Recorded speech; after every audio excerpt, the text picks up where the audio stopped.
This question says when a rubber band is stretched by a distance x, it exerts restoring force of magnitude Fx is equal to Ax plus Bx square, where A and B are constants. The work done in stretching the unstretched rubber band by L is, now we know work done is equal to F dot dx, right? Or force into displacement.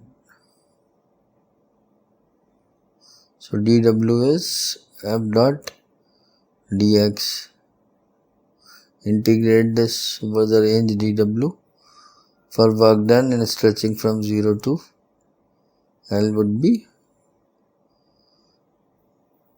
now we'll put the full term for F given, which is Ax plus Bx square dx from x1 to x2, which in this case is actually x1 and x1 plus L, but that will come to later.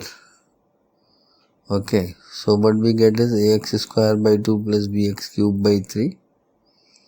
X dx would be x square by 2, x square dx will be x cube over 3 from 0 to L.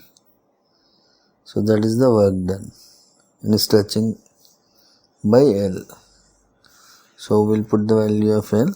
We get 1 by 2 Al square plus 1 by A plus 1 by 3 Bl cube, which is answer.